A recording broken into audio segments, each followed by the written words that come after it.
Hello, everybody. So we welcome you on our online roadshow devoted to the investments and pivots during pandemic. And today we discuss robotics, gaming, and other segments which are interesting for our investor panel and our honorable speakers today.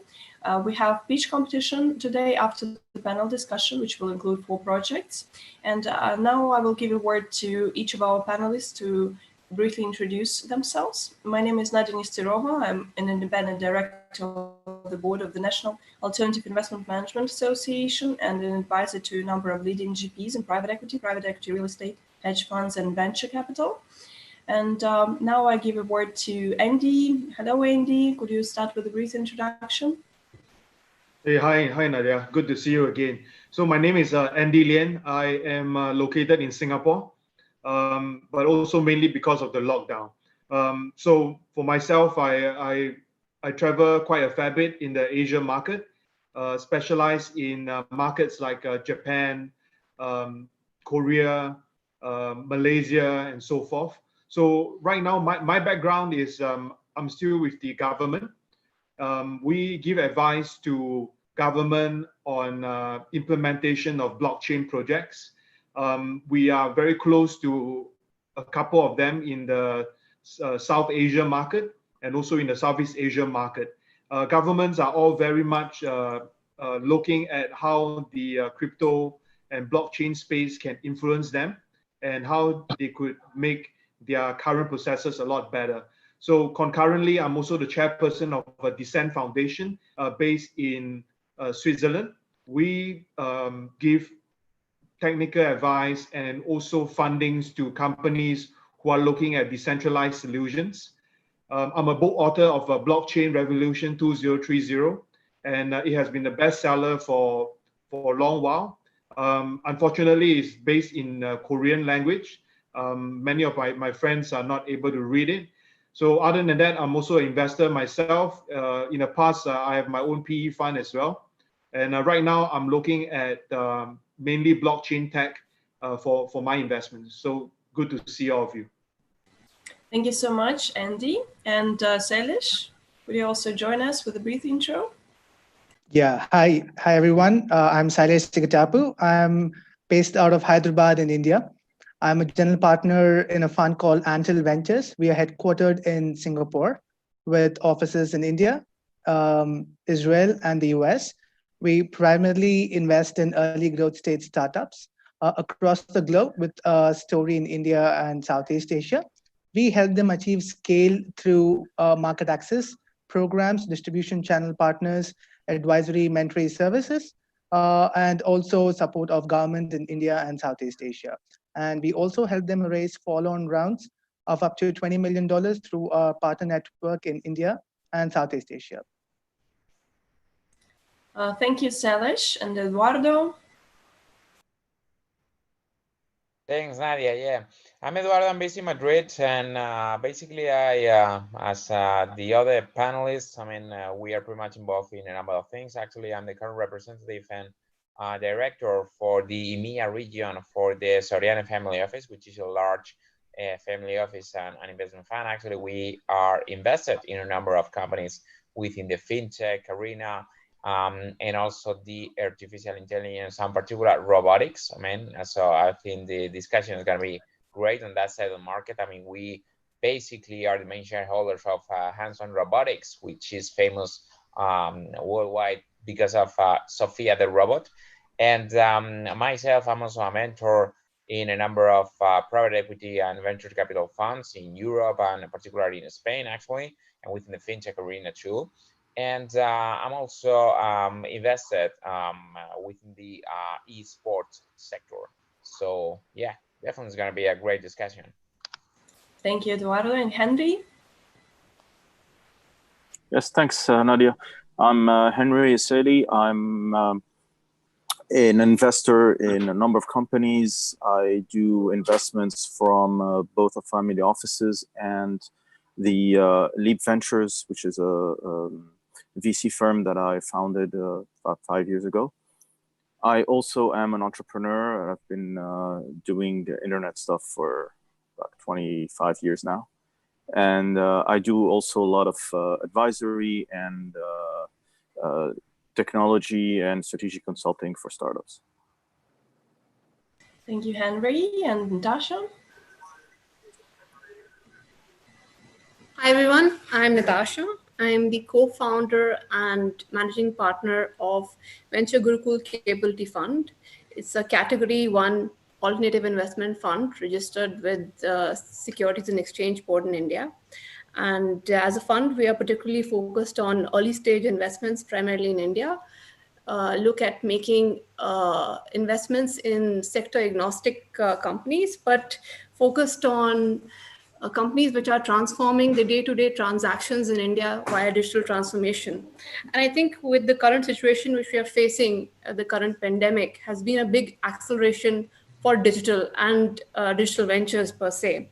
So this gives an opportunity for ventures like ours to invest and be at the forefront of ventures which are transforming how diagnostics will go on the go, how people do fitness on the go at home, and various other opportunities, even entertainment and gaming, which has been a big boost to this, which has seen a big boost because of the current pandemic and the situation which is there. So it's been a big acceleration towards digital. And that's what we are focused on with Venture Gurukul. So our offices are based out of, primarily out of India, but we have international offices in Dubai and Singapore. And we have a super experienced team of venture partners who add on operational excellence and companies which have achieved a proven product market fit. And we help entrepreneurs who've achieved this to scale seamlessly and, more importantly, sensibly, which has become the need of the hour. And that's just brief about what we do. And yeah, happy to be a part of this discussion. Thank you, Natasha. And Henry?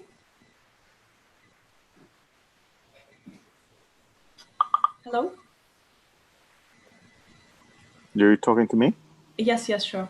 I just wanted to ask you a question if you have some interesting examples of your recent developments before we proceed with further introductions. We did a number of investments, I would say, in first of all, in gig economy, which is not so interesting for you guys today. We did also investments in agri-tech, which is a very, very big deal for me now. I'm very much into the long-term strategy of localism.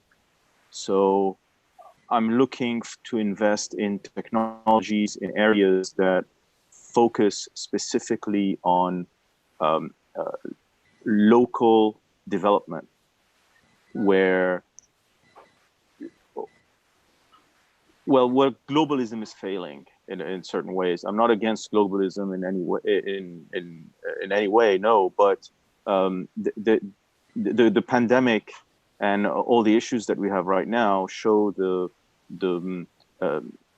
limitations of globalism, and there's a ton of work to be done in local development and local technologies. So that's definitely something we're investing in right now. And as far as gaming is concerned, we also invested in gaming training companies. And to us, or especially online gaming, has a lot to do with social connections. And when you look at the kids today, gaming is a huge part of the social connections that they develop. And at the same time, gaming is also a huge content creator for all those social channels. So that's where we see gaming. We're very bullish on that. Thank you, Henry. And Nash, could you also introduce yourself and maybe bring in a couple of examples of your experience in gaming industry, robotics, or maybe some other segments you feel in focus of your company? Yeah. Hi, guys. I'm Nesh. I'm a venture partner and entrepreneur in residence with Accelerating Asia in Singapore. In a prior life, I was a product manager at gaming unicorn Virtual Gaming Worlds, which operated in the real money gaming space. I did some of the early product iterations in the blockchain space and using asset tokenization within our games. Prior to that, I founded Swiss-based fintech firm Bamboo Core AG, and we exited that late last year. I think what I'm seeing in the gaming space is people try to seek relevance while channel aggregation is becoming probably the largest force here. I remember when I was a product manager in gaming, what we were pitching was the greatest competitors to the likes of EA, Ubisoft are not traditional gaming studios, but instead the likes of Discord and Twitch. But still in gaming, what we are seeing is there's technology hurdles that must be overcome for us to deliver a good service to existing gamers.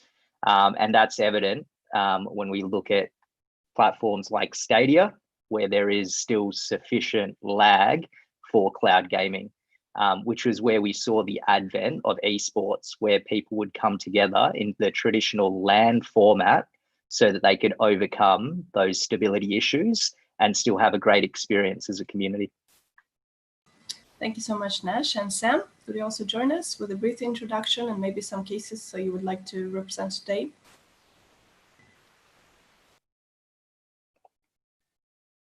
Yelena, can you unmute Sam?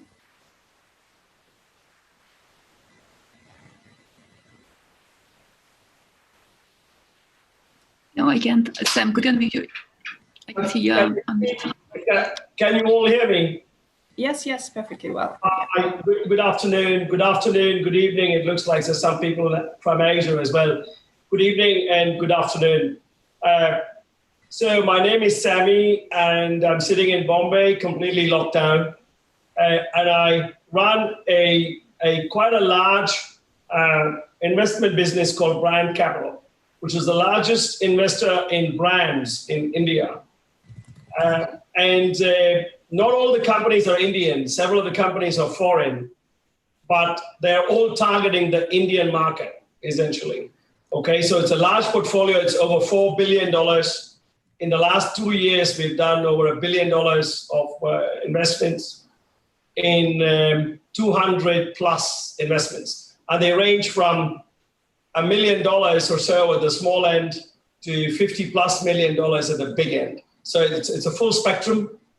It is sector agnostic, but it is B2C.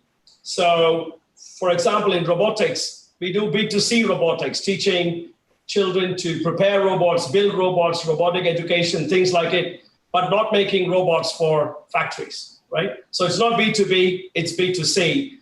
And we see a very large number of investments. We see over 1,000 a year. We practically see every company we want to in India. And they all come through us, but they may not all be a fit. We invest with media capital. That's a very important niche that we have. So we don't give cash. All of you give cash. We give media. We have all kinds of media in our group. We are part of a large group, India's largest media group called Times Group, which owns everything from newspapers to internet to radio to TV, all of it, cricket, all of it. So we give all that media to these companies when they need to reach customers. And we built some of the biggest brands in this country, like Big Basket, Flipkart, Grofers, Future Group, big companies. We invested in Uber, Airbnb. So we've invested in a lot of them and a lot of real estate companies and things like Nestaway and all this sort of co-sharing, co-living. So all these platforms, but the niche is we do it only with media. So vis-a-vis robotics, the portfolio has over 800 companies in it today. So it's a very large one. And I've been running it 3 years now. And we have had the biggest growth the past 2 years because India is growing. There's a lot of changes happening in India. Vis-a-vis gaming and robotics, they are very dear to us. We've done lots of investments in these two spaces in India. We follow our kosher rules. So we don't invest in anything that's gambling or anything that's got those kinds of things. We don't. But beyond that, anything that is skill-based gaming, we love it. So we are invested in a bunch of them in gaming companies. And we're also invested in a couple of interesting robotic companies, both on robotic training and education. And we're seeing a lot many more. During the lockdown, we invested in one. In the last 8 weeks. So gaming is peaking. It's actually peaking, meaning it's climbing very rapidly. It's very, very far from its peak. It's only $1 billion market in India today, and that will become double digits in the next several years. So we're bullish. Thank you so much, Sam. And Andy, would you share if you had any changes in your investment process and during the pandemic and current between the waves? Maybe you have some interesting pivots in the business models across your portfolio you would like to share with us, and probably some key investment criteria which are important for you today. Sure, no problem. So I've shared in our previous session some of the things that I invest in. So if you look at my own profile, I'm the chairperson of the Esports Industry Association in South Korea. So for myself, I put a lot of effort in esports and how to grow that side of the business. So we have put up investments into gaming related companies like a gaming overlay, gaming pool kind of business. But in the recent months, we have not pushed that much because of all the different travel bans and so forth. But we do see that the esports market is something that is growing very fast, and a lot of esports companies are looking at using cryptocurrency as a form of immediate payment or immediate reward for some of their players. So in some countries, we are also trying to push out campaigns to bring in more esports pro players into the industry, and it has worked off very well, especially in Japan. So we see a lot of gaming houses where they house all these pro wannabes or the pro inspired people in the same house where they all game together and try to win some championships. So we do see that growing in Japan. So for myself, apart from Korea, we spend a lot of time in China as well. We see the esports market growing rapidly in both countries, and Japan is trying to catch up. Although I spoke to a lot of those big Japanese companies in terms of their view on esports, they find that it's still a very small niche market. But personally, I felt that it's because in Japan, the biggest gaming giant is Nintendo, and Nintendo is still very much into the console business. So for myself, I'm trying to push the agenda of esports, and at the site, if there are good gaming companies, we will definitely put our own dollar and cents into them. And coming back to the topic for today about robotics and so forth, I do see that whenever we talk about robotics, like Sam has mentioned, many of us look at commercial like robotics, where we talk about doctors using robotics to do surgeries and so forth and so on. But we do have to see robotics coming very close to us. Recently, about a month ago, we got some guys who wanted to get fundings on their small robotics project. But it's a very interesting one where their robotics are very small items where they are being activated by voice. So they would say that, can you bring me that pen on that blue color pen on the table, to me or something. So that small robot can actually fetch that pen back to you. So it's very close to us, and we do see that there's a very big market for consumer robotics products like that. And also at the same time, we do see that there are some Japanese right now who are looking at using robots plus AI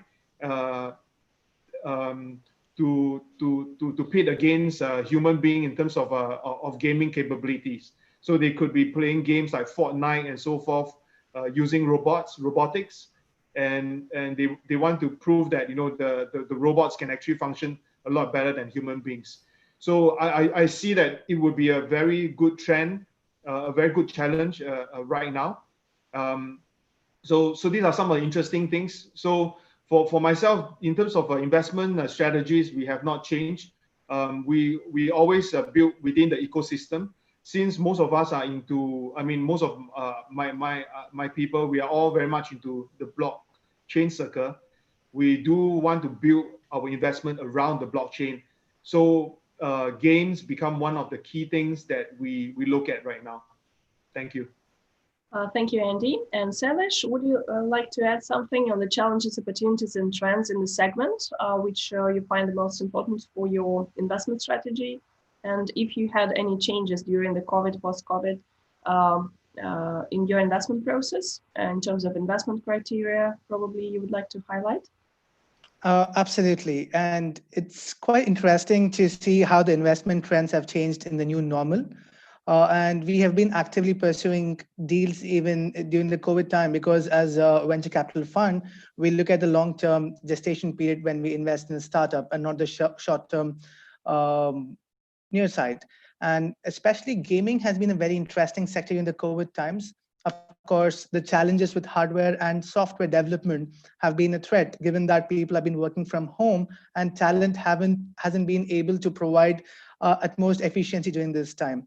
But having said that, we have been looking at innovative and disruptive solutions in the gaming sector, especially in digital games, e-games.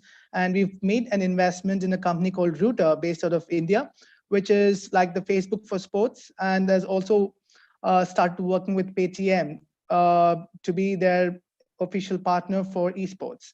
And we also evaluating another company which has developed HTML-based games primarily for e-commerce platforms.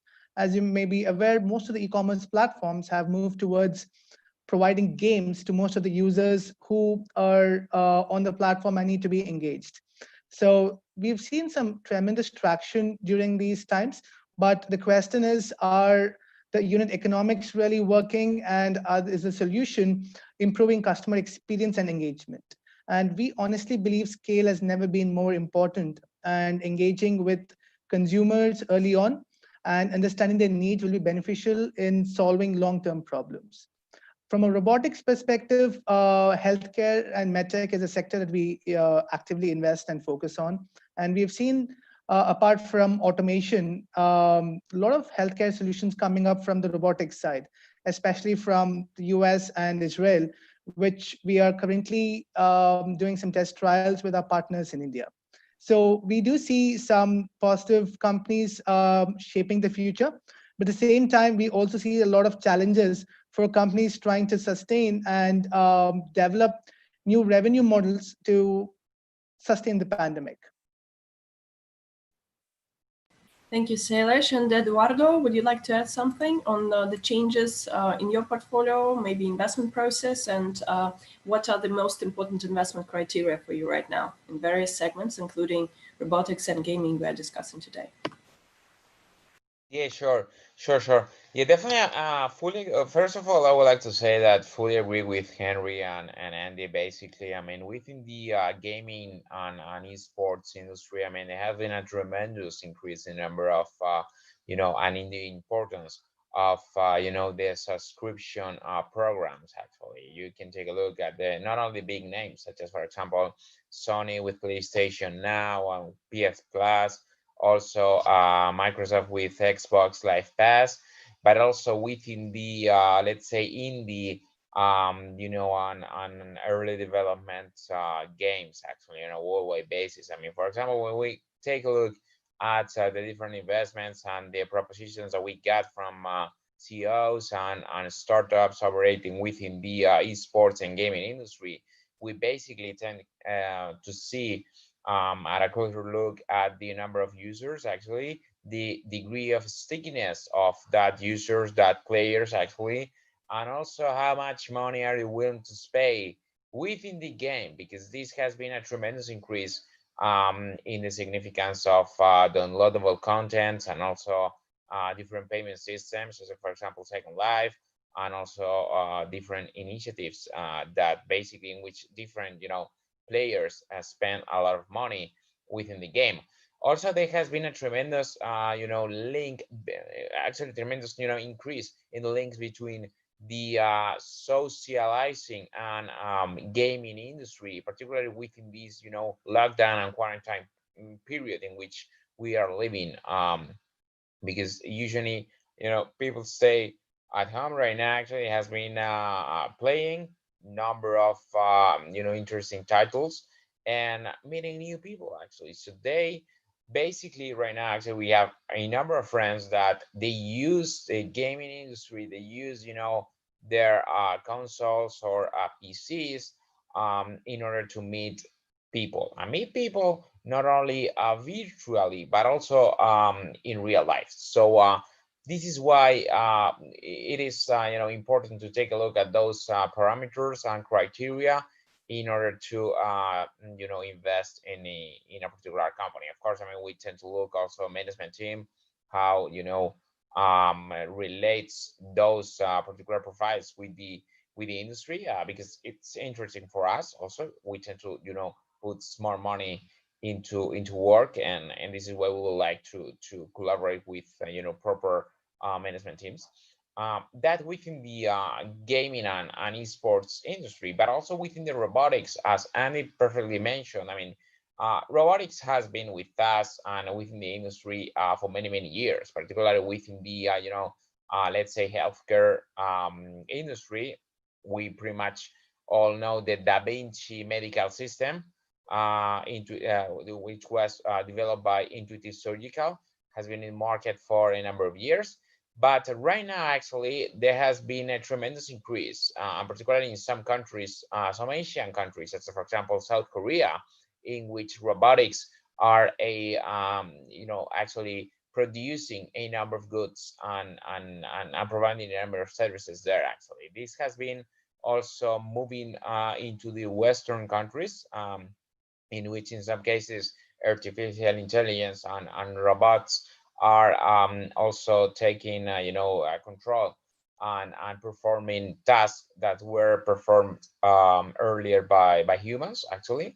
And there has been a tremendous shift within some particular industries, and particularly those most dangerous works actually, which is going to be great for the future actually. And for example, ourselves, we have developed with hands-on robotics a Sophia the robot, which is a very advanced system, a very advanced robot. And you guys, if you don't know Sophia, you can check her on YouTube, different videos that in which you can see the interaction between the robot and the human. And we believe definitely that this is going to be a significant trend in the future, in which basically you will go to a shop and there will be no one in that shop rather than just a robot. And this is something that is happening also if you go to some airports, such as, for example, in Singapore, in South Korea too. In Madrid, actually, we are launching a very similar program. So I think that both industries, gaming and robotics, have a tremendous future up ahead. So yeah, it's gonna be an exciting period for, I would say, next 5 to 10 years. Is gonna be an exciting period for pretty much everyone that's operating in those particular industries. Thank you, Eduardo. And Henry, would you like to highlight something of the most important criteria, investment criteria for you in various sectors? And if you want to focus on robotics and gaming we're discussing today, so what are the challenges and opportunities for you? Which are the most important? Robotics and gaming are today different fields. I would say that robotics has reached a point where you've got multiple fields in robotics. You have the ones that are building the robots, building the hardware for the robots and the software, and those people are integrating a bunch of technologies. If you go lower, you've got the technologies that are provided to these robots, which are in hardware, the LiDARs, all the different sensors that are used in the robots or self-driving cars, et cetera. But specifically in robotics, you've got those companies that are integrating all of these technologies into something that is usable.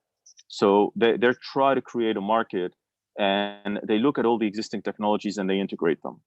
And then you've got another type of companies that the company that will go more into the software side of things, that will say, okay, you've got all these robots, and you're acquiring things and you're getting those robots to work, but how can we improve? So these are probably the next generation companies that are going to be, in a way, the cycle repeats itself. Go back to if a couple of decades ago when you had databases. At the beginning, you've got some company, Oracle, Sybase, et cetera, going and saying, we can build you your databases. So you go and you buy the database, and you integrate the database, and you install software, et cetera, and you gather the data, and then you realize that just having the database is a good thing, but you probably aren't getting the best out of your database. So you've got companies that come in and help you get the most out of the software that you've got, and it's exactly the same thing in robotics today. You've got robotics companies that are building massive robot fleets. And then you've got companies that are going to come in and help you manage this data, these fleets that are probably not going to be homogeneous. You've got a big company, you're probably going to be using a bunch of different robot types for your company. And a robotics company that is building one type of robot for you is not going to come and say, I'm going to manage everything for you.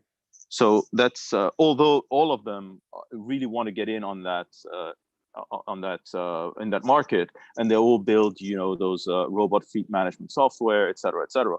But in the end, you're going to have to integrate a bunch of different robotics and data acquisition technologies in your company. So you're probably going to have, again, a number of companies helping you do that. It's not a lot of fun. It's not beautiful. It's not amazing. It's not like, I'm not, wow, look at this new technology, but it's probably going to make a ton of money. And it's probably going to be extremely important sometime soon. Let's see. One thing that we invested in that was very cool was there's a company in France that is in the agri-tech space, and it simply created a box for controlling, for determining what your agriculture hardware is doing. So you take that box and you put it magnetically on your tractor, for example, and then you figure out exactly what your tractor is doing. And so this works for your own hardware. It also works for when you got a cooperative where you're sharing all the different hardware. And then you start seeing, okay, it's cool. I see what it does, but then I'm getting even more data. I'm trying to figure out exactly how people are using it, how they're traversing the fields, how much time they're spending, how much work this thing is doing, et cetera. And you keep expanding the understanding of all of this. And I'd say that in robotics, you're going to be doing this. And again, the problem is going to be that the larger the company, the more robots it's going to be using, the more different types of robots it's going to be using, the more different kind of data it's going to be acquiring. And then you're going to have those meta companies that are going to come in and are going to say, let us help you deal with all this stuff. So long-winded, but that's basically where I see, applications of robotics going. Thank you so much, Henry. And Nesh, would you like to add something on your strategies in robotics gaming and maybe some other industries in focus? And do you have any changes in the investment process, or maybe some recent cases you would like to share? Yeah, I think for startup founders or scale-up founders that are listening, what's really interesting is to understand the difference in capital allocators. So in this particular market, you're obviously going to see angel investors hold their bag and see how the market shakes out. And then I think we've touched on a point here with some of the other capital allocators that are on the call. You do have fund managers who have their capital that's already been allocated to them, and they must deploy in line with their mandate. And so for them, what they're looking at doing is maximizing their IRR, their internal rate of return on the portfolio within a horizon that allows for them to raise another round of capital from other LPs. So we kind of fall quasi into that category. And if we look across the region, we focus on pre-Series A and we are vertical agnostic. So we continue to deploy to companies around the region. So in robotics, what I see, and I guess having an engineering background, I previously worked across automation projects. What we see in robotics is a lot of the gnarly work has been done, and you see South Asia and Southeast Asia become very good at the deep tech back-end stuff. So as we see that occur, what could eventuate is we see what we saw in drones, where the likes of a DJI arises from a developing country. Because the population is there, the consumer demographic is there to demand, and they will consume and they will buy. And so you'll see the new manufacturers of the future potentially arise in this region. I see that as a very possible scenario occurring in Southeast Asia. The other thing I would say here is that in Southeast Asia is where we're going to see new consumer products in technologies that are yet to be used. And somebody recently said to me that AR hasn't found its footing yet. I think in the near term, we are going to see AR find its footing, and the inflection point is going to be Apple releasing their first hit at a consumer device in that space. We all know that Google Glass was a failure, but Apple will potentially have a go at it, and the code base and the APIs and the SDKs have come a long way since when Google Glass was having a go at this. So I think that's critical in this space. I think in terms of gaming, I'm very bullish on people that are working on cloud infrastructure and gaming and new ways to empower developers, because there is this array of indie development studios who have always been on the wheel of raising capital, not finding a hit game, and then going back on that cycle. And what needs to happen is new ways for those indie developers to monetize, new ways for those indie developers to find sustainability. And so over the last 5 to 10 years, what we've seen the likes of is Unreal Engine and a number of other software packages that are allowing those indie developers to reduce their cost base. In terms of our investment approach, I think what we like is founders that have some level of product market fit pre-Series A, and the statistics lend themselves to growth. So we touched on this. I don't think any capital allocator at this point is giving people growth capital to spend on their cost per acquisition. Those days are gone. So what we're looking for is we're looking for stickiness, frequency of use, and how that is compounding to prove to capital allocators that you are at the inflection point and it justifies that disproportionate valuation, because what we're doing is we're investing at the latter part of the curve. That's the part of the curve where Peter Thiel actually said, I'm not investing in this round at Facebook. And then later he regretted that. So if you are a startup founder and you're communicating with capital allocators, I think the key takeaways here is, how do you boost their IRR in the short-term horizon and fit in with their strategy for their Fund 1, Fund 2, Fund 3 and upwards? And how do you communicate your growth in a way that indicates to people that you don't have a leaky bucket, you don't need to continually spend on cost per acquisition, because your LTV and the frequency of use is lending itself to you becoming a channel unto yourself. Thank you, Nash. And Dasha, do you have anything to add on your side? So are there any investment criteria you would like specifically to highlight in these segments or other which are in focus? Yeah, I think because we come in at early stage, we also look at pre-Series A and Series A. What's most important for us is the quality of founders whom we invest behind. And that's foremost for us. And times like these, testing times like these, speaks a lot about how an entrepreneur can manage and navigate these sort of current crises, right? How they go back to the drawing board, either do some product iteration, innovate around those lines, talk to people in their supply chain, customers, or some of their partners to build their relationships further and cement it further, So these times, how an entrepreneur deals with such tough times, because when the going is easy, it's good for everyone, right? But when the going is tough, that's when you get to know the grit of the founder and what's the hustle he has to be able to sustain in these tough times. While we do a lot of value add to our portfolio companies by providing them complete hands-on support in terms of operational excellence with the venture partners which we have, it's interesting to see how a lot of these companies can go from almost near zero revenue to what they were witnessing pre-COVID, right?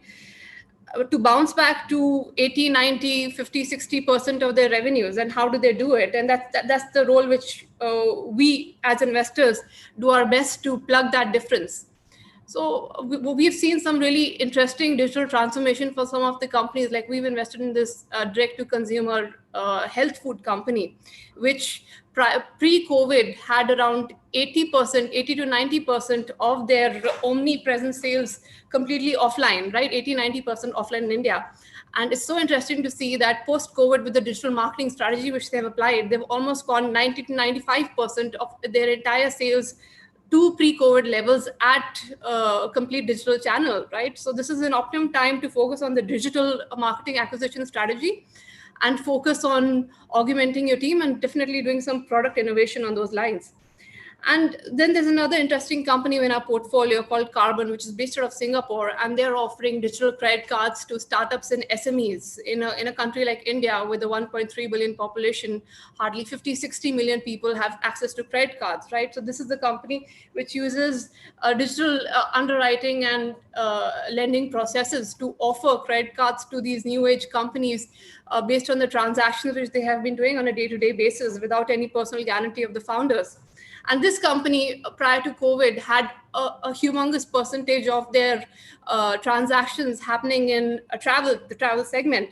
And post-COVID, during COVID, this current time, we're seeing that they have grown exponentially, and most of their transactions are now being done through either SaaS platform or helping companies use the software landscape to make this future of work and work from home more accessible to a lot of these companies via various SaaS platforms and digital marketing spends which these companies are doing.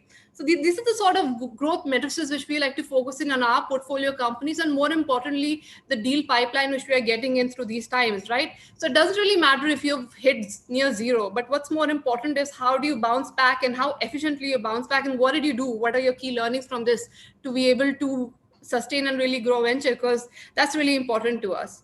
So that's the key thing I wanted to highlight in terms of the quality of founding teams and founders which we look at. And when it comes to sectors, of course, I think times like these have made, like I said, the new normal digital very lucrative to invest in further, because the growth in digital has been phenomenal. And if you talk about gaming, yes, of course, the social aspect of gaming and card-based games is a huge opportunity in India. And I overheard someone talk about the aspect of focusing on local, right? So for in India, there's a lot of opportunity to offer this in vernacular languages to a lot of the Indian masses over here. And it's a growing market. We have around 200 million mobile gamers in India, and expected to go exponentially going forward by 2030 and so on and so forth. So yes, good opportunities to look at ventures like these. What's important is the user experience of these sort of gaming platforms which they offer, and that's the prerequisite for it. And yes, the growth, the retention, these are key figures which we look at as well if you talk from a gaming perspective. If you want to focus on robotics, I think robotics will have what we foresee a very interesting opportunity to look at industrial 4.0, right? Where most of we foresee that because of the current situation which we are facing, the cost of operating a normal factory with the current compliances and protocols and the sanitation and various other needs which is required, and even the labor which goes expensive, the migrant labor which comes in expensive during these times and becomes challenging to source, right? It makes it an expensive value proposition to offer it through these normal manufacturing units. But with the rising cost, I think Industry 4.0 with IoT and robotics becomes an interesting value proposition for adoption and usage. So that will be an interesting trend for us to see. And even more so important in current times, it's highlighted the need for us to build our supply chain on a more national level and more locally. Like, it's from a consumer standpoint also, consumers are very careful about where the products, especially in these times, are being sourced from, and that becomes of a big concern to them as well. So this gives huge opportunity for adoption for industrial IoT to happen more locally in these current times, and the adoption, the economics of it feels more optimum in these current times and gives huge opportunity for us to look at some interesting ventures in this segment. Thank you so much. So we start our beach competition today. We have 4 projects to go, and each of the panelists will have 5 minutes for their elevator pitch with sharing the slides. So, and I welcome Kader's project first. So we'll start with a brief intro. Maria, could you briefly introduce yourself and the project? Yes. So hello, everyone. I'm Maria Arroyo. I'm based in Mexico, but the project is based in Spain. Most of our team is in Spain. I'm kind of new to all of this technology, but recently with the pandemic, it has been quite a huge hit. So our project is all virtual. It's not gaming, it's not robotics, but it can definitely be adjusted to both. So whenever I'm ready, or whenever you guys are ready. Yeah, just go ahead. So share the slides, and you have 5 minutes for elevator pitch. Thank you.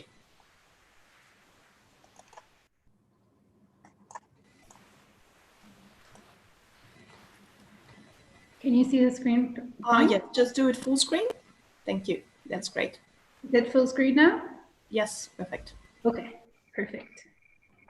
All right. So hello again. I'm going to introduce Cadeos.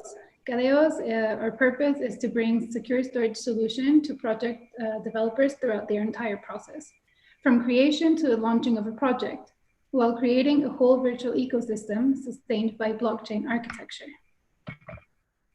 We have observed that there is a need for a complete platform for 3D design and products regarding secure storage, decentralized storage, and a complete follow-up along the innovation process. Here's where we present a product lifecycle management and CAD platform. It's a whole ecosystem. We want to provide a platform where support can be obtained from anywhere around the world, literally at the end of our fingertips.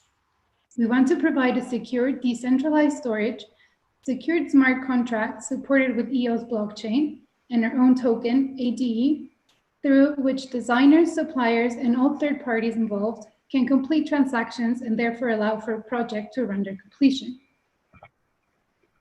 Now, more than ever, we're enforcing open innovation, digital disruption, and the need for support from any resources we have at hand, reducing the operational and manufacturing costs in every step of the supply chain. The future is not merely paying an ongoing fee for a license, but more of a subscription for the service whenever it's needed. We are addressing the main users of CAD software around the world, which are more than 20 million, and it's an industry based around $11 billion. We have different fields, including mechanical engineers, automotive designers, students, amongst others. These users, they have the support of a company or a group of experts or mentors only, but if they're working on their own, they're by themselves. We know we're up against a lot of big names, but we offer a new concept, an easy-to-use, user-minded platform where we focus on helping each other out, not just about the final product. We offer the link and logistics between user, developer, buyer, and industry. We believe the whole process of the project needs to be out there and meet the right people to get it done and get it done optimally. Our platform, which is our main product, allows for users to upload components of a project and to obtain recognition, ideas, and up to potential buyers as well. It is also a virtual workspace with an important economic asset, its own token, which allows for economic transactions to occur within the platform. Addressing security, we have each part of the project is encrypted through EOS blockchain and can therefore be traced permanently and stored in different servers. We also want to contribute to error-free manufacturing and resource optimization. We want to go further and allow for innovation and peer-to-peer support from the design to the final product, allowing for digital disruption and open innovation in an intuitive workspace. We're also worried about the social services that Kadeos can bring into different communities, such as helping children and teenagers become computer literate, learn about basic programming and use of CAD software to broaden their horizons. This is where we are right now. We have launched our website through which users can safely log in and start uploading their project components. It's already on its way, the integration of the wallet into our own platform, where transactions with our own token will take place. We're also planning on getting our PLM visualizer, which is a product lifecycle management visualizer, by the end of this year, and the 3D visualizer by mid-year next year. We're also expanding our community aspect of the platform, allowing for job posting advertisements, video calls, messages, and interactions amongst users. Our business is based on tokenizing the work the users upload and the creation of our own token, where we base the value of our product and the safety of the projects.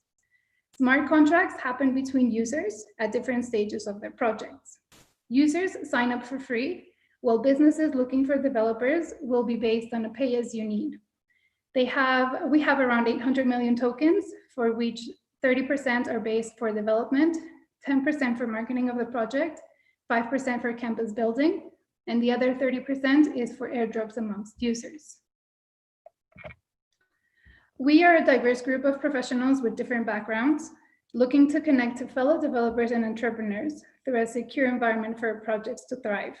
We want to establish an online community through which we can create, model, and expand our own ideas. All of this done securely through blockchain architecture. Last but not least, the numbers. We have developed a project with an initial investment of $10,000. With further investments, we will acquire more potent servers for data storage, increase our market presence virtually and socially in universities, businesses, schools, companies, and communities. And we have a plan for investors or investments over $100 to give a 5% bonus on tokens. And that is it.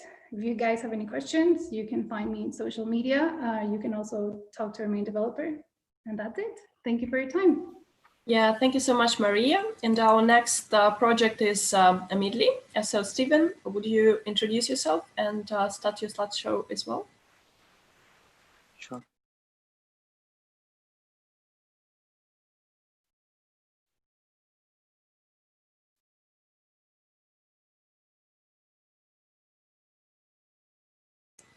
Can you do it full screen? Yeah, perfect. Thank you. Just go ahead. Hello, ladies and gentlemen. Thank you for giving me this opportunity. And I'm the founder of Amidli. I'm Stephen Thomas. I'm based in Bahrain. So we're working on an interesting social e-commerce project. So in the next 5 minutes, we'll discover it. All right, so here I start. We believe that people don't buy products, they buy stories. At Amidli, we want to change the way you shop, sell, and socialize and build a community of real people with real stories in real time. So what's the problem? Currently, there are no online options to exist to search and buy from a local store or brand within the city. And it's challenging for sellers to identify their customers. And secondly, it's also a problem for them to create a targeted marketing and promotions campaign or make customer-centric offerings. And it's a costly affair for small merchants who wish to go online, and it's even very complex if they have to offer a seamless omnichannel experience or last mile delivery. So we believe that the current market solutions are incomplete. The solution. In the age of influence, we've created an amazing web and mobile platform with a mix of Instagram and Amazon, where users can search for products, stores, posts, and lists. Sellers can display what's in store. Users can like, share, comment, share their experiences, purchases. Yes, we added like to e-commerce, and you can let influencers sell for you, or you could be an influencer and earn. It's interesting. How do we make money? The revenue model. We will charge sellers a marketplace commission and the seller subscription, and add to it the future revenue potential from advertisement and promotion. How does the business model work? Our platform will create awareness where the user can sense the information of the product or brand, and then it leads to interest and interaction, further to which the user might want to like a product, read reviews, or connect to an influencer. Finally, when he makes a purchase, our platform will stimulate the user to share it further. So this sharing will then attract other consumers and generate interest. How big is the market? The total available market is $253.2 billion, with a retail growth forecast at CAGR 18%. And we'll start with the small market, which is Bahrain, valued at $2.2 billion. And we see a huge opportunity in this market. Market validation, how have we validated it? The MENA e-commerce market is estimated to reach $28.5 billion in a couple of years at CAGR 28%. So with e-commerce penetration in the Middle East at just around 3%, it's a huge potential that we see today. The competition. So who are our competitors? Of course, all marketplaces, eBay, Amazon, Souk, AliExpress, Noon. So how do we differentiate against them? So we are a local e-commerce platform for retailers, private labels, and influencers. So we are a local promotional channel for local shops and retailers. We'll have omni-channel in the phase 2. We have seller rating and review. We have a loyalty program inbuilt, which will help sellers to offer loyalty program at no extra cost.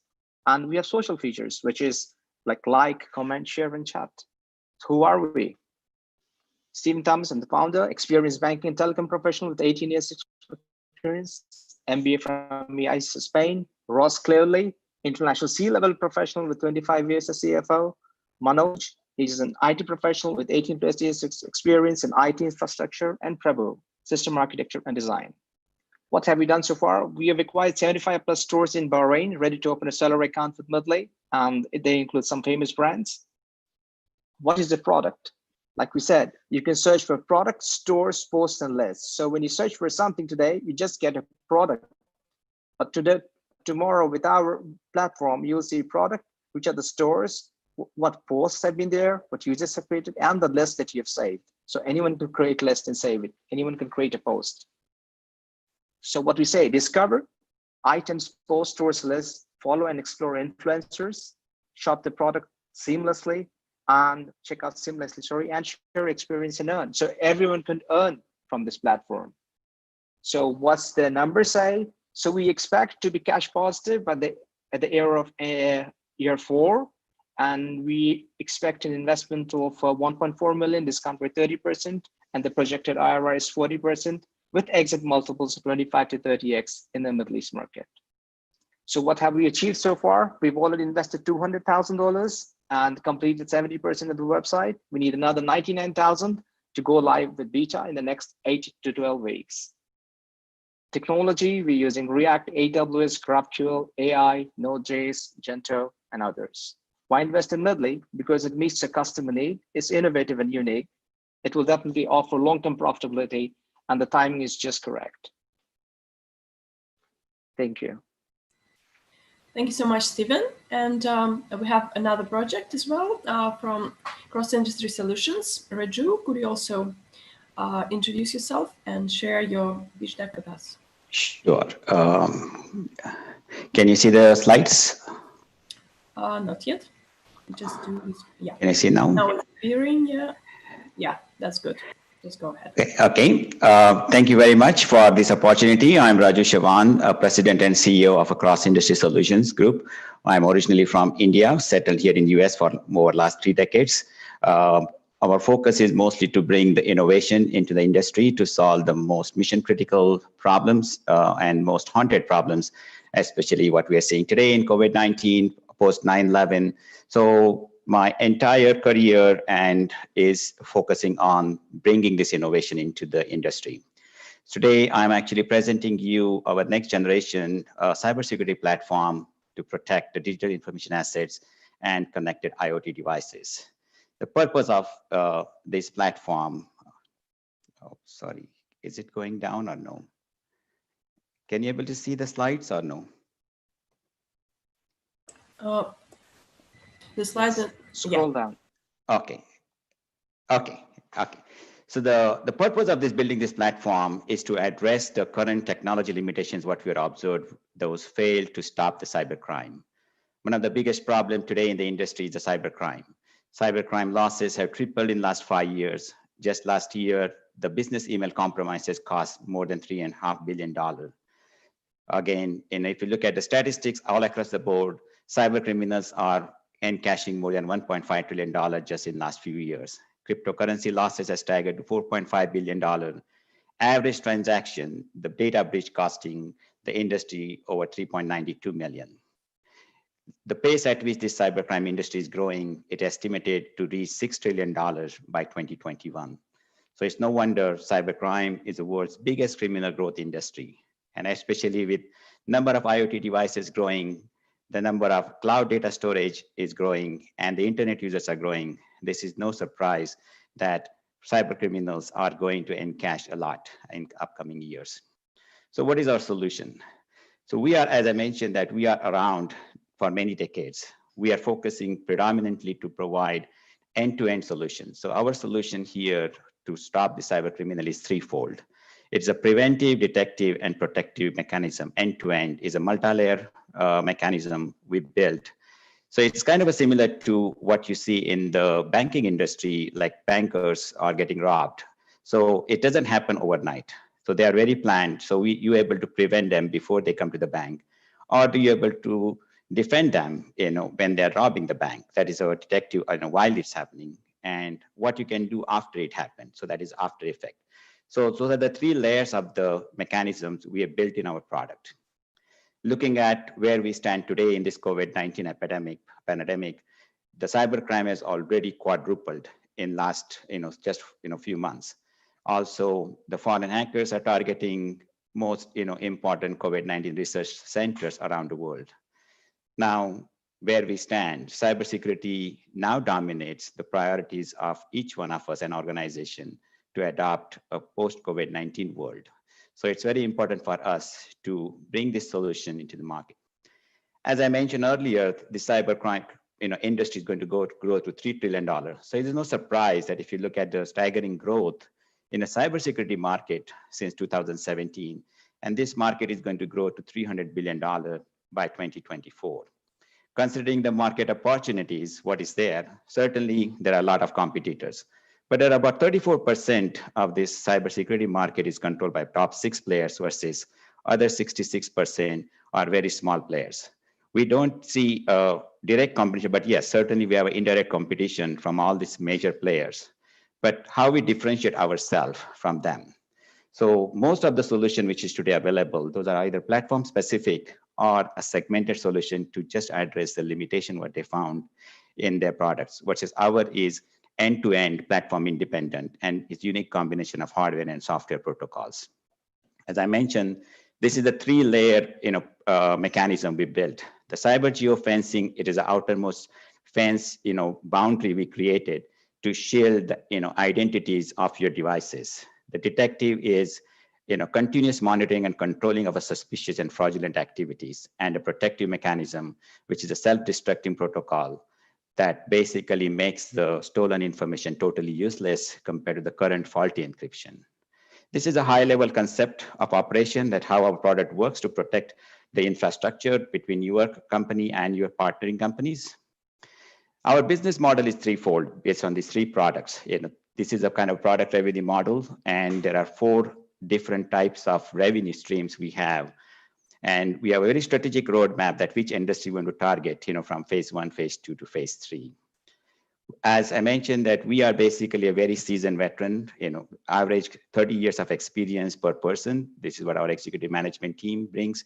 And we are all our seasoned veteran from the known branded companies, Oracle, Lockheed, IBM, and many financial industries. Our board of directors also brings our 45 years of experience per person. These are the very high-level overview about our strategic partner through which we'll be launching our platform. These are all the customers we support today. From the financials point of view, we are basically a very conservative target of $1.45 billion by fifth year compared to $300 billion of industry. We already self-funded over last many decades. We have also the government grants, and we may be going mostly for the multiple stages of round A and round B funding of 70 million, 100 million.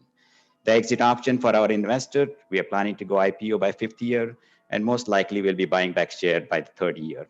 And the use of funds will be used mostly 57% for the solution delivery and the management team, and about 43% for the hardware and software and other development. So thanks for coming, and appreciate for your feedback. Thank you so much, Raju. And we have also one project also to present today. So just a second, it's Agroplexy. So Mayowa, are you ready? Yes, we're ready. Yeah, okay, perfect. So just share your pitch deck with us.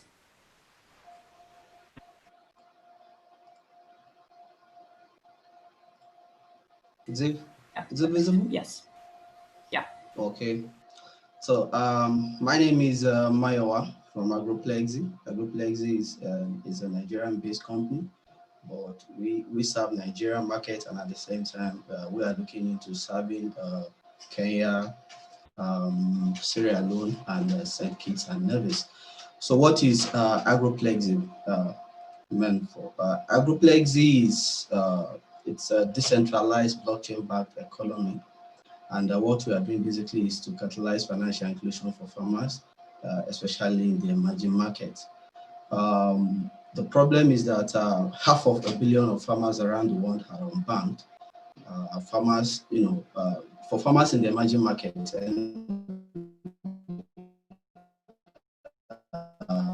it becomes more problematic when it comes to leads to down financial spiral. So it leaves almost over millions, of smallholder farmers, at the mercy of the banking system. So basically, what we are doing at Agroplexy is to provide a platform that give farmers the opportunity to actually get funds easily. In other words, funds that are not actually based on the bureaucracy that is found in the system. So what are we offering? Number one, access to finance for farmers. We are trying to reduce risk that is associated with funding agricultural projects generally. We are eliminating cost on credits, and at the same time, we are trying to reduce the lack of transparency, traceability, in the agri ecosystem. So what's our products? We have 4 basic products: wallets that enable farmers to to have a unique identity on the blockchain, and this can be traced to their production, it can be traced to their transaction. Not just that, we have an innovative funding platform that enable farmers to quickly raise funds outside of the traditional banking system. The 4th thing is that we have an automated farm management system that helps them to actually keep their record and at the same time build a kind of credit rating for them. The last one is our API that enable any value addition within the agri ecosystem to quickly launch on the blockchain. So these are markets. Our addressable and our serviceable market is over $13 billion. And then with estimated over 1.4 million farmers, within these geography. So we have our competitors, banks, which are not really ready to help farmers anyway, and we have other ecosystem. That's the fintech that provides the same, almost the same services. Investec too that provide. But what makes the difference between our whole concept is the fact that number one, it is based on it's backed by blockchain, not just backed by blockchain. Access to finance is made easy regardless of your country or your geographical location. Beyond that, we are trying to reduce risks drastically on financing agriculture.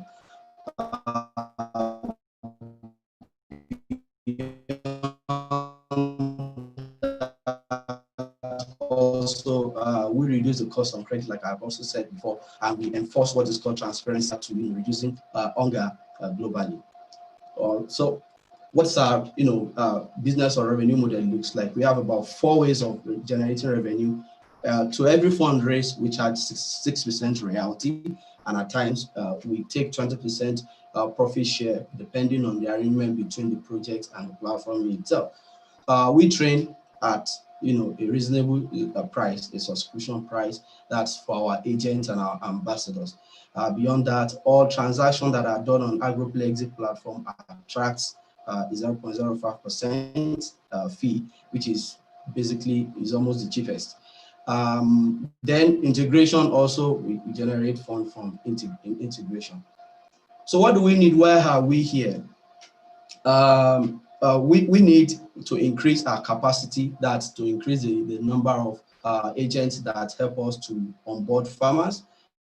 And we need to also increase the number of sponsorship in terms of projects that we currently hold. We want to expand our market. Like I said, we are already working on Sierra Leone. Our next point of call is Kenya and St. Kitts and Nevis. Above all, we want to complete our blockchain integration. As at the moment, we have integration to Bitcoin, but we want to complete so that we can have options to transact on our platform. So this is what we need. We need about $1.5 million at equity of 10%, 50% for investment, strictly for investment, and a market expansion 30%, and system development 20%. So what have we achieved in the last 6 months that we have intensified our operations? The first thing is that we have active accounts. That's for ambassadors and the agents. We have about almost 3,000. Not just that, we have ambassadors that are already in academy. That's almost 200. Then almost 100 certified. And these are people that we place authority in their hands to help us onboard farmers. Within these same 6 months, we have been able to map out almost 2,000 cooperatives, which accumulate to about 178,000 community of farmers. And it's our belief that this can grow in the next 4 years to 1.4 million. Other attractions are we've been able to make money from system development. That's the API integration.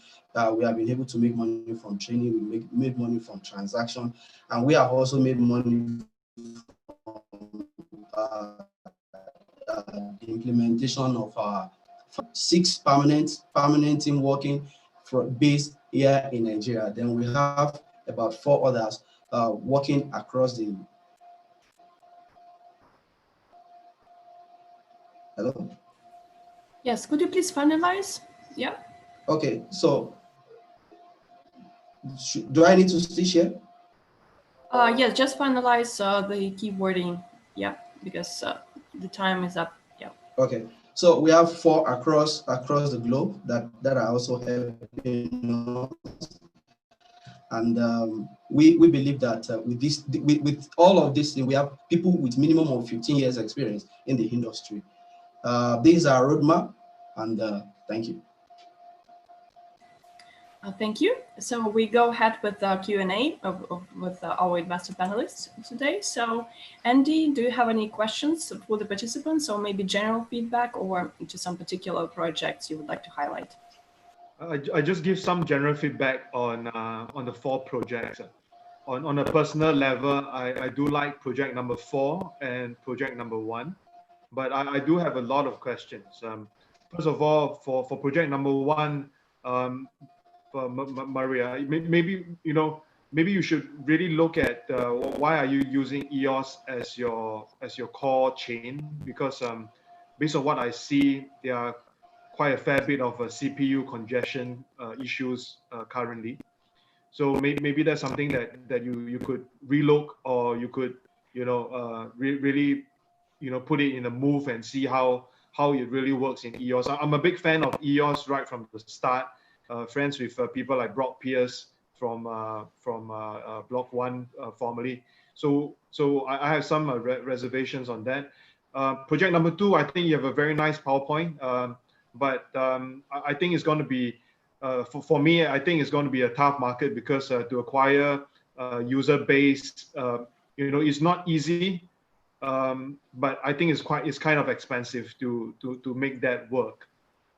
Project 3, in my own humble opinion, I think for cybersecurity, it seems like you don't need any funds because you could always, you could always get good profits and revenue just by advising. Because we have friends in Singapore who are doing very similar work for like what you are doing, but only for the crypto space.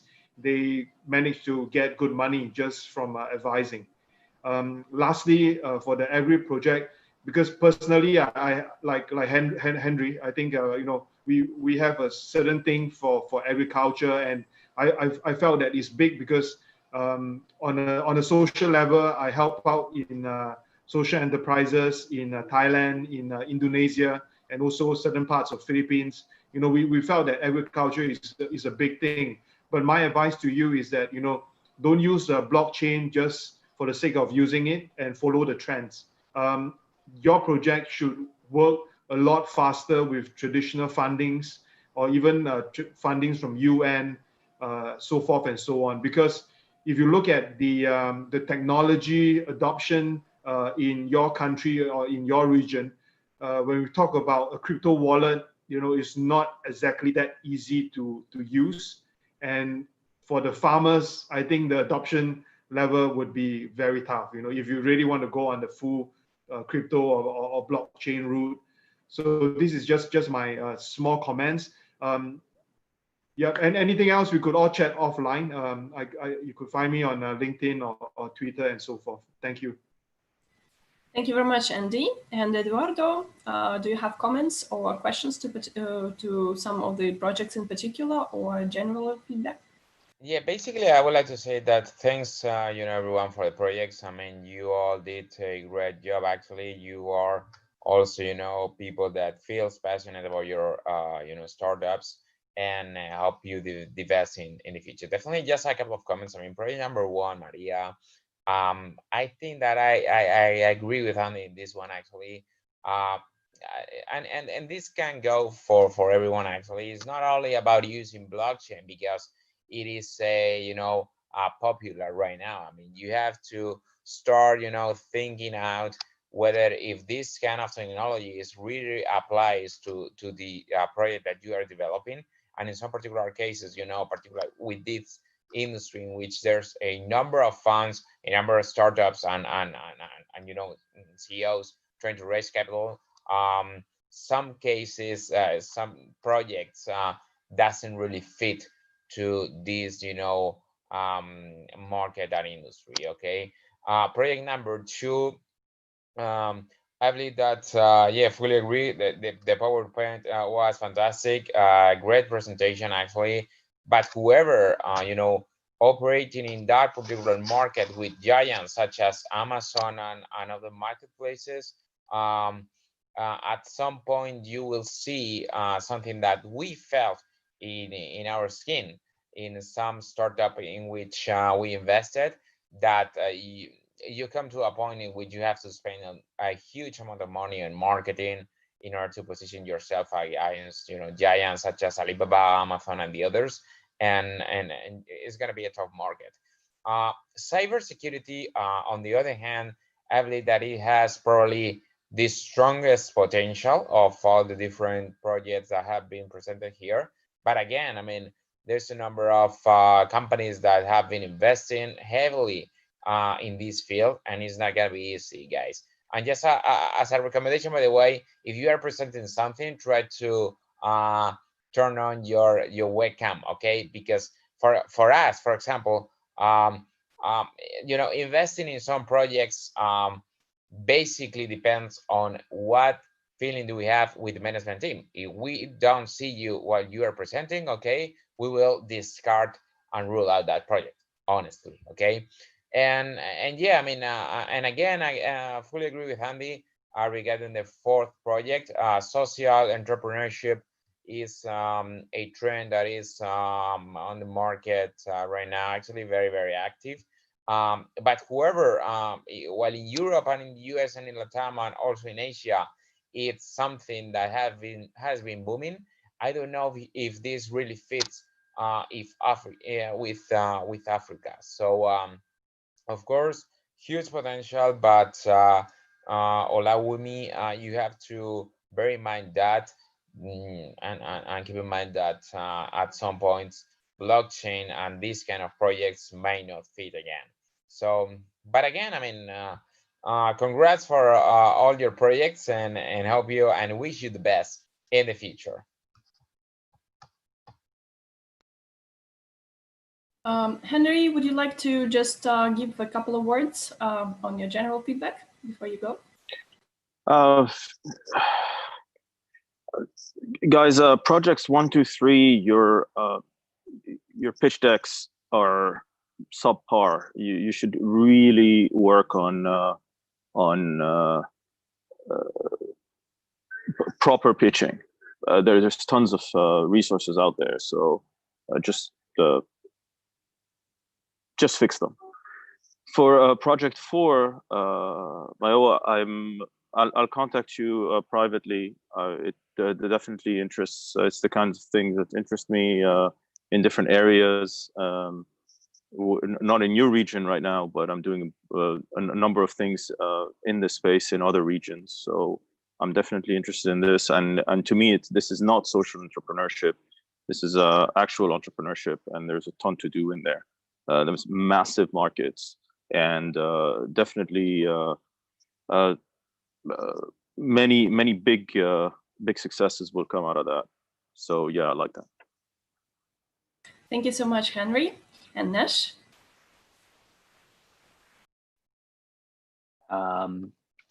Yeah, I guess firstly, congratulations to you all on what you've accomplished. And I do appreciate the fact that you are building what will be a new reality, right? That's commendable. I agree with some of the points of the speakers before. We've made an investment in iFarmer in Bangladesh. iFarmer over the course of 100 days expanded to Myanmar. And that is exactly what you're doing in West Africa. This is critical work in building infrastructure for farmers and access to financing. If we look across the region, large-scale farming is pretty prevalent in, let's say, the likes of Australia and the US. But if we look to South Asia, Southeast Asia, and then West Africa, what we're looking at is smallhold farming. And smallhold farmers have been forgotten by our financial infrastructure. They've also been taken advantage of by the intermediaries and by suppliers of agricultural inputs. So keep up the good work there. Talking to the e-commerce platform and social selling, we see that as a growth area. We invested in Numu World, which was a Spanish-based company, but then expanded into Southeast Asia and Australia. There is some very interesting stuff happening there. Also, one of Sequoia's investments in the last 2 years was a social selling platform called Vibes in Singapore. So this space of telling great stories and the power of individuals over a singular brand is significant and will lend itself to you having economies of scale around acquiring users and also aggregating that demand if you get the supply side right. Another interesting comparable in terms of transactions is Facebook looking to partner with Shopify as opposed to just copy Shopify, because Shopify has managed to capture those the demand from those individual brands. Shopify also last week announced a partnership with Walmart because Walmart couldn't build what Shopify essentially had. So that's really interesting. Talking to blockchain, I'm a huge proponent of the technology, but I'll just say something that a friend at AWS said to me recently. They said the greatest challenge to AWS at the moment is people that run their own servers. So there's a lot of significant companies around the world that run their own servers still, even though cloud architecture is somewhat, has a lot of benefits in terms of cost, right? At scale, it's still sometimes better to run your own cloud architecture, run your own in-house servers. So coming back to blockchain, we still need to 10x the utility case. Gone are the times where blockchain will pique a retail investor's interest and the money will flow. We need to see significant utility there. Like, you need to 10x the usability. And talking to the security element of blockchain, there is still a hurdle to overcome in the consumer market, where people need to overcome a level of friction and UX associated with handling their own private keys that I'm yet to see really advance. We've seen, like, there is advancements in this space, but still the zeitgeist or the cultural inclinations that consumers have creates a level of friction there. Talking to the cybersecurity firm, love what you guys are doing. We worked closely with Group IB, which is a Russian company that expanded into Southeast Asia. I would have loved to have seen you speak more about the infrastructure advantage that you have. So one of Group IB's key selling points to future investors, even though they don't need to really get many investors, being a unicorn that was somewhat self-funded, is that they have sufficient infrastructure in the deepest, darkest corners of the web that nobody can easily replicate without that social capital that you get being a cybersecurity specialist over a number of years. That's right. So in closing, thanks for doing what you guys are doing. It's super important work in the world, and hope you guys keep at it. And I hope you guys can take something from those data points. Thank you so much, Nesh and Dasha. Yeah, just a bit of general feedback about the pitch session. I think first and foremost, fundraising and this entire process is all about storytelling. So this is three, especially in these sort of pitch sessions, there's just three ballpark points which you should highlight on. First is the market opportunity. That should be in big bold. That's the first thing you should talk about. And that's where you capture the attention of the investor, how you are, what's the market opportunity for this in particular geography, or if you're looking at globalization from that global perspective. The second is the product. So it will be great if you could talk more about how the product works, build a narrative around what is it that you're doing different from what's already there. And then the last, of course, is the most important, is the team. So, build a narrative around how did you get into this and build a story around it. So these 3 points is something which you could build a story around when you're pitching, and you can use your slides more as reference and just focus, especially with such short pitches, just focus on more importantly on these 3 points, because that's what gets communicated to an investor during the short time. And numbers can all be discussed in a follow-on Q&A session, and even about evaluation and various other things. That doesn't need to be out there right in front. We would be interested to talk more with the social commerce company, the project number 2, and would like to understand a bit more about what you're doing in cybersecurity, project number 3. So we could definitely be happy to chat more offline post this.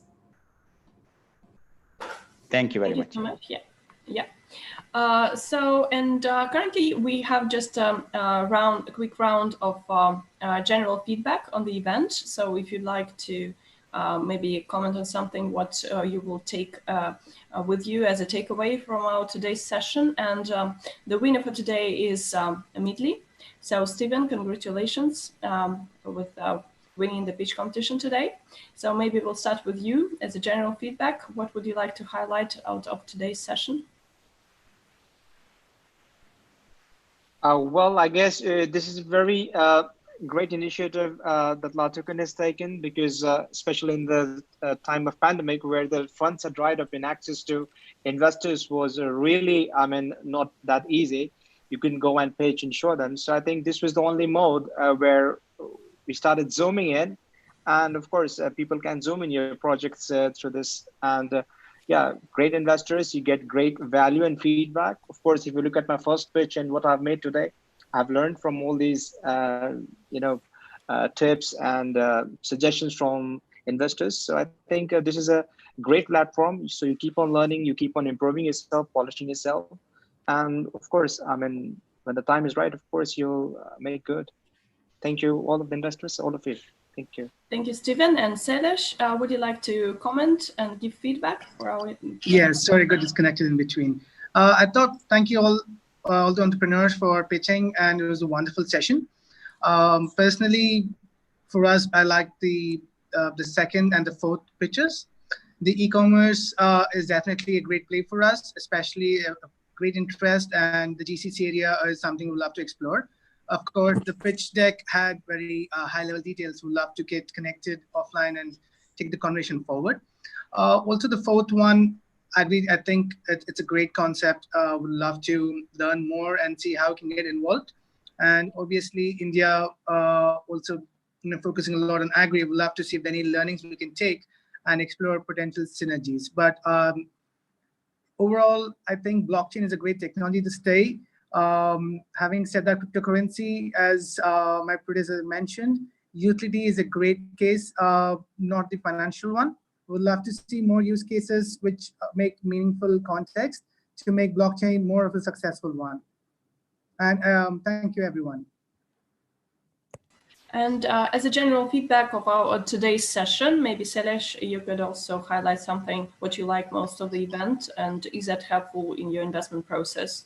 These online pitch competitions, which are actually developing throughout this COVID period when most of people are on lockdown still. Absolutely. I think this is a great platform to connect with diversified people and diversified minds and thoughts.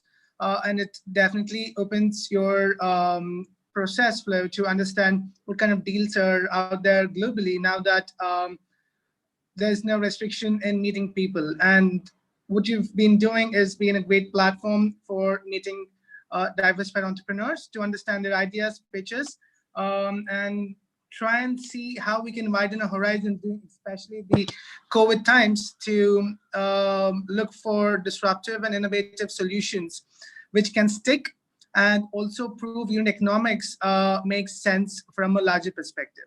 So I definitely love this concept and would love to see more of this in the future. Thank you so much, Sailesh. And Mayowa, would you like to comment on your takeaways from today? Okay, thank you for making this possible. It's a great platform, and I'm very, very happy. Thank you, the judges, for your feedback. Let me quickly say something. In most cases, when I go through projects, people have this mindset that farmers might not want to use technology, or the adoption can be a bit slow. With what I have seen in the last 6 months, especially in my country, we expanded from almost 3,000 to about 1 community in less than 6 months. So I want people to actually change their perspective, as in, look, probably maybe I need to share more. I think that's what this platform is making me to understand. We need to share more of our success stories to see that farmers are anxious. The truth is that if farmers have access to a solution that can solve their problem, they are ready to learn. And that's one thing I have learned in the last 6 months. And it's firing our team up to do more. So Latuke, thank you for this platform. We are very grateful. Thank you, judges, for the feedback. Thank you so much, Mayowa. And Maria, would you like also to share your takeaways? Well, first of all, thanks a lot for the opportunity, guys, for all the follow-up you guys have been doing with us throughout the entire process. It's been very helpful. And thank you so much, jurors, for all your feedback. We'll definitely take it home with us and work on that so that we can keep on fundraising, or fundraise to start with. So thank you so much for everything. Thank you, Maria. And Raju? Yes, thank you very much, everyone, for giving us this feedback. Andy, yes, as you mentioned, that we may not need the funding to get into the market, but again, it's an accelerator, like how fast you want to get in the market. So that's what we are looking at. Yes, all the investment went from government, from ourselves. So that is an opportunity, that this is a disruptive technology which we built over a decade. I myself was involved on a government side and on a private sector side over the last many decades. So I see clearly the challenges there in the industry. We develop a lot of products for Oracle, for IBM. So there is, certainly the technologies are there, it's great, but still, cyber criminals are able to penetrate to all those walls. And that's where we are trying to protect with our innovative solution. And as Natasha mentioned that, yes, there are, mostly what's the problem, the market and, the team. But considering in 5 minutes what we need to present, it is a challenge to get it through. But again, thanks again for all your advice. And Nesh, again, thanks. Yes, cybersecurity is a daunting problem for everybody, whether it's a personal side or on professional side. It is getting hacked, your cryptocurrency, everything, So it's a growing pain, and that's what we are trying to address. And I'm affiliated here predominantly with the US government, but because of my affiliation, and also we decided to go, commercial side, because most of the thing what we develop is get restricted. And that's the reason I wanted to go that VC route, so that we don't take all the government funding and we're restricted. So that's where our strategic decision we're making, whether we should go that route or whether we should go VC route. And we just wanted to give you an opportunity to just think about it, and more than happy to talk about in detail about our platform, how it's different from all the competitors in the space. We know everybody, in the space, and we worked with these companies in our career. And as I presented to our team, is all our team members, executive, board of directors, technical team, seasoned veteran, at least 30 years veteran. We don't hire the school children. So they're all subject matter expert. So this is what we bring to the table. And again, amazing kind of a response you guys given us, and we will take it, going forward. Thanks again for this opportunity. Yeah. Thank you, Raju. And Nesh, what would be your feedback on today's session, and would you find it somehow useful for your investment process? Yeah, I always love to build new neural networks and data points by meeting people at the coalface. And you guys are all creators, right? And that's critical. The one bit of feedback that I would give is touching back to the narrative. Great investor pitches are always, they have this narrative arc that creates FOMO, because there's like the framing of this market, how quickly it is growing, and everything that we're accomplishing as a product team that is fine-tuning and taking the risk out of the investment thesis. And if you build that perfectly, the offer at the end just lands, and all of the investors are rushing to get your contact details. I believe that just with a little bit of coaching up the front end of this, that would have been amazing. Whereas when it's clunky or that narrative doesn't flow, you'll lose people. They don't get that dopamine hit in their brain, and they don't associate good feelings with your pitch deck and your product. So that would be the one bit that I'd touch on. And also it plays into having a really great event when those dopamine hits are freely flowing, because you guys are the missionaries bringing back knowledge from the areas where you are pushing your product. Thank you so much, Nesh. And Eduardo, would you like to highlight something to go? Yeah, again, as I said before, I mean, congrats everyone. I mean, you did a tremendous job. I mean, it is true that you have to, keep working on those pitches, try to improve them as much as you can, and help you the best. I mean, again, I would like to thank to all the La Token team, Elena, Nadia. You did a tremendous job too, actually, with this session. Amazing panelists in general. Actually, I learned a lot also from all of them, and hope to see you on our audience in the next one. You can find me on LinkedIn too. Thank you so much. And Andy, maybe a final remark from you before we close the event? Sure. I mean, it's good to see very international projects and fellow panelists this evening at my time. One thing about this whole process is that I find that if you guys spend more time to do the pitching and fine tune your PowerPoint, I believe your storytelling skills will be a lot better, and you are going to reach a lot of VC's heart and investors' heart. Because right now, at this current point of time where a lot of investors are all homebound, they can't go anywhere, just give them a call, pester them, and make sure that your pitching goes right into their brain. I guess this is the most important thing. This is how I also coach some of the companies that we involve indirectly and invest indirectly. As mentor, we always want to push and make everyone drive 1000% on these current times, and especially those who are looking at raising big amount of money, possibly $2 to $5 million with good business proposition. This is the best time to do it. So good luck to everybody, and thanks Nadia and Elena. I'm not sure whether she's online, but thanks for the sessions, man. God bless you, Nesh. Oh, sorry guys. I could hear you, man. Thank you so much to all. So I wish you good luck for the week, and we see you at the next speech competitions and online roadshows. Today, just in about 1 hour, we have a panel discussion on investments and pivots during pandemic on robotics, manufacturing, and industrial 4.0. So we invite you to participate in our fireside chats, add on something of your valuable material to keynotes and masterclasses. So please join our events at Startup Leaders Clubs. And just advise, maybe you would need some more interactive formats between investors and serial entrepreneurs on our platform to enrich different types of communications in our VC community. So all the best to all of you, and all the best of luck to all your endeavors, both investors and entrepreneurs. So we wish you all good luck. Bye-bye.